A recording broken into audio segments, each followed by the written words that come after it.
Now let's move on to animal viruses. So animal viruses are a little more diverse than bacteriophages. We have DNA viruses, RNA viruses, retroviruses, which are some combination actually. They're very strange. And then the viruses can be enveloped or unenveloped. We don't have, bacteriophages are all non-enveloped viruses and they all have DNA. Okay, so animal viruses have all these other extra things. Now, how an animal virus infects, how it conducts its life cycle within and exits a cell depends on certain aspects of its anatomy. Does it use DNA or RNA? Is it a retrovirus or not? Those kinds of things are going to affect how the biosynthesis phase. Also, does it have an envelope or not? That's going to affect how it enters and exits the cell. So for all animal viruses, I've divided up their life cycles into 5 steps that are similar to the bacteriophages. Again, this is just a matter of definitions. It's not that it's not that different textbooks differ on how they describe what an animal virus does. They differ on how they categorize the phases of the life cycle. So just know this is the one that I will use on quizzes in the exam. So you have attachment, entry, uncoating, biosynthesis, and then maturation and release, which I've put together just to keep it to 5 stages instead of 6, so it's more aligned with bacteriophages. So attachment, here's attachment. The virus has to dock with receptor proteins on the cell surface. Viral specificity is determined by the receptors it binds to. So if the virus binds on receptors that can be found on cells across species, then the virus can cross species barriers. If, on the other hand, the viral proteins bind to receptors that are found only on a single tissue type of a single species, then that virus is only going to infect that tissue type in that species. So this is, how generalistic or specialized a virus is, how generalized or specialized a virus is going to depend on its proteins that it uses for attachment and where you find the receptor proteins for it. Do you find them in one species, in one tissue type, across the animal kingdom, across domains? That determines how specialized or generalized the virus is. So that's attachment. It has to attach the surface of the host cell through protein binding. Then you have entry. Okay, entry. Now, there's 2 ways the virus can enter, and it depends on whether the virus is enveloped or not enveloped. So if you have, so this is going to be, I'm going to cover entry and uncoating at the same time. So if you have an enveloped virus, so here's an enveloped virus. The gray lines represent phospholipid bilayers. So you have this is the phospholipid bilayer of the cell, and this gray line is the phospholipid bilayer of the viral envelope. And then the orange are the spike proteins used for attachment, and you can see them attaching to receptors on the host cell. So they match the proteins of the viral proteins match the receptor proteins. And then in green, you have the viral protein capsid, and in red, you have the genetic material. So here you have attachment, and once the virus docks with receptor proteins on the cell surface, the lipid envelope is going to fuse with the plasma membrane. See it fuse here? It fuses like 2 bubbles fusing together. And then that is going to allow the capsid to empty into the cell. Once the capsid is inside the host cell, it needs to uncoat, because the genetic material must be revealed in order for it to be copied, transcribed, and translated. Okay, so here you have both, you have attachment, entry, and uncoating. That's how it works for an enveloped virus, where there's a lipid envelope. For an unenveloped virus, one without a lipid envelope, you have the proteins used for attachment directly attached to the capsid.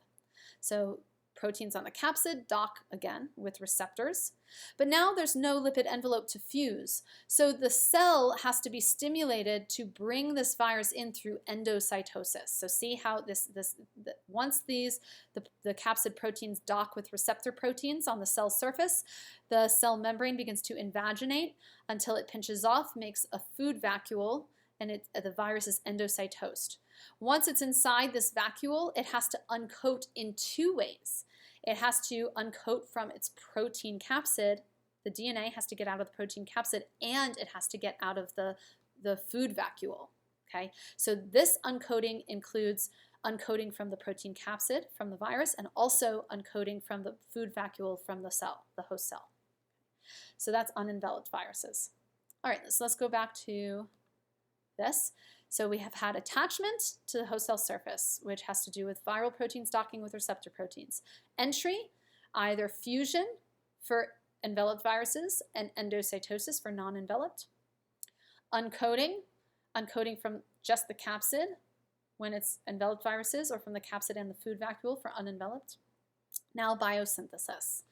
All right, this is where things get messy. Biosynthesis. How this works is going to depend on whether the virus uses DNA or RNA for genetic information. If the virus uses RNA, is it going to use the sense strand or the antisense strand? And is it a retrovirus or is it not a retrovirus? All right, so what is a sense strand? The RNA plus strand, or the sense strand, is the template for proteins. That's like messenger RNA. It is messenger RNA. So the sense strand is messenger RNA. It can go straight to the ribosome and be translated directly into proteins. The antisense strand is complementary to the sense strand. Okay. So when an RNA virus is being copied to make, when its genome is being copied, it gets copied through complementary base pairing. So the sense strand gets copied to an antisense strand. The antisense strand gets copied as a sense strand, right? Because let's say the virus came in with a sense strand. Yes, it can go to the ribosome for translation into viral proteins, but it doesn't want to just do that. It wants to make more viral RNA first, right? It wants to replicate the genome to make lots of viral babies. So the sense strand has to be copied. But RNA and DNA can only be copied through complementary base pairing rules. So if the sense strand code was UAG, that can't be copied as UAG. It's copied through RNA synthesis through complementary base pairing. So the U is copied as an A, the A is copied as a U, G is copied as a C. So the sense strand is used to build an antisense strand. The antisense strand is used to build the sense strand. Sense strand used to build antisense. Antisense used to build sense. So they get, one is used as a template to make the other. Now only the sense strand can go to the ribosome to be translated into protein. Antisense isn't really useful for anything except as a template to build more sense strands. Okay. All right, so let's talk about DNA viruses. And then we'll go over RNA viruses, and then we'll go over retroviruses. So the first job of a DNA virus is to make more viral DNA. So that means that a DNA virus has to be released to the nucleus, because the nucleus is what contains the host's DNA, and that's where the DNA gets copied. So all the DNA copying equipment is in the nucleus. So DNA viruses have to travel straight to the nucleus. First, you get transcription of early genes, maybe a DNA polymerase perhaps, if it's not using the host's DNA polymerase, and then you have to copy the viral DNA. So the main thing is you have to get everything, so if you have a DNA virus, the things I want you to take from this is DNA has to be copied in the nucleus. So DNA viruses go straight to the nucleus. They have to get into the nuclear envelope and go straight to where the host cell's DNA is. And then it's going to that's where it's going to have its DNA copied. So usually it's the host cell that copies the DNA. So maybe there's some early genes that get transcribed and translated just to help with that process, but usually it's just straight to copying viral DNA. Step 2 is transcription of late genes. Again, that's going to be capsid proteins and enzymes that help the virus leave the cell. So basically what happens is you have all the viral DNA created in step 1. In step 2, you have to have an RNA transcript created, so you have to have transcription translation. So the viral DNA in the nucleus gets transcribed And transcription happens in the nucleus, as you know. And then the RNA transcripts go out of the nucleus to the ribosomes in the rough endoplasmic reticulum. The RNA is read and translated into protein. So you have viral DNA is made in the nucleus. Viral RNA is transcribed in the nucleus. The RNA leaves the nucleus and goes to the ribosomes to make viral proteins. And then you have spontaneous maturation again. So that's DNA. So the main thing is go to the nucleus for DNA synthesis and transcription, then to the ribosomes to translate for translation. RNA viruses. So RNA viruses just skip the whole nucleus part because they don't have anything to do with DNA. They skip the whole DNA part. They are already a transcript, right? So you can skip the DNA synthesis, you can skip the transcription part. You have, well, sort of, but you have an RNA transcript already. Now the virus has to provide an enzyme called RNA-dependent RNA polymerase. So here you really have to understand how transcription works, right? So usually you know about RNA polymerase. RNA polymerase reads DNA and makes an RNA transcript through complementary base pairing. But this virus doesn't have DNA. It has RNA. So what this virus needs is an RNA polymerase that reads RNA instead of an RNA polymerase that reads DNA. Because here we're not going DNA to RNA to protein, we're going RNA to RNA to protein, right? So to copy the RNA, you have the virus has to bring an enzyme called RNA-dependent RNA polymerase. And this enzyme is going to read the viral RNA and create, through complementary base pairing, a new strand of RNA.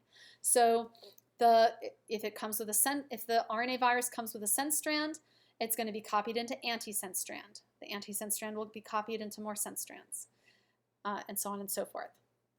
The host, now all the sense strands will go to the ribosomes to translate them into viral proteins. And then again, you have spontaneous maturation where the viral capsid proteins come together around the viral genetic material. So RNA viruses, main thing, you skip the whole nucleus part. The virus has to bring an enzyme called RNA-dependent RNA polymerase. It might bring it in its capsid, or it might just bring the genes to make it, and the cell has to make it. Once there's RNA-dependent RNA polymerase, that enzyme is going to read the viral RNA, produce new RNA, a new RNA transcript, so you can replicate the viral genome. And it goes back and forth between sense, antisense. The sense strands are the strands that make sense in terms of making a protein. Those go to the ribosomes for protein synthesis. And then retroviruses. So retroviruses, they start out as RNA, and they get reverse transcribed into DNA. So RNA viruses, they come as RNA, and they are going to go to the, they bring their own enzyme called reverse transcriptase. Reverse transcriptase is a viral enzyme because it is not something carried by the host. Because the host reads DNA to make RNA. These viruses, they need an enzyme that reads their RNA and creates DNA from it. Reverse transcriptase is going to read the viral RNA, create DNA from it, so it's doing transcription backwards, and then the DNA is going to travel in a vacuole into the nucleus. There, the viral DNA is going to be inserted into the animal chromosome where it becomes what we call a provirus, and this is very similar to the lysogenic cycle that we saw with bacteriophages. So we had prophages in the lysogenic cycle. Here we have a provirus in an animal's, for animal viruses. As a provirus, it could do two things. It could lie latent, where it just sits there, sitting in your DNA for the rest of your life, and it gets copied as the cell divides. So if you have, so in the case of chickenpox, chickenpox infects nervous tissue, and it is a retrovirus. So once you have chickenpox, you always have it living in you. It is inside the chromosomes of your nerve cells. And when it's lying latent, what it does is it just sits there, and the way it replicates is every time your nerve cells divide and replicate, the virus gets copied too. In the case of HIV, which is a retrovirus, its DNA is inserted into the host cell's chromosome in the white blood cells. So it's in the DNA now of the white blood cells. Every time a white blood cell divides to make new white blood cells, the provirus gets copied as well. And so the daughter cells of the infected cell inherit the virus in the form of DNA. That's when it's lying latent. When it's expressed, the viral DNA gets transcribed into RNA and translated into protein, into new viruses, which exit the cell to infect new cells. So it can lie latent, where it just sits in the chromosome, or it can be expressed, where it's making new viruses. So in the case of chickenpox, this is why when you're older and you're stressed, your immune system is suppressed. Once you got chickenpox as a kid, it is in your DNA now. You are never rid of it. And that's why it can come back as shingles later in life, when your immune system is usually just dampening it down, keeping control over it so you're not sick. But if your immune system is suppressed, you're older, it can rise again in the form of shingles. Herpes is a retrovirus. That's why you're never rid of herpes. And then HIV as well. All right, so let's go back to this life cycle chart here. So that's all of them. Oh, and spontaneous maturation is at the end of all of these.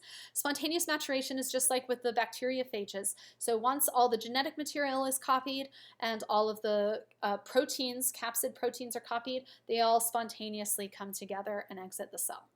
So let's go to our life cycle of animal viruses. We've covered attachment, entry, uncoding, biosynthesis, and maturation, where everything comes together, and then we have release. So once the viral genome is synthesized, once the viral capsid proteins and other proteins are synthesized, they all spontaneously come together. That's maturation, and then they're released.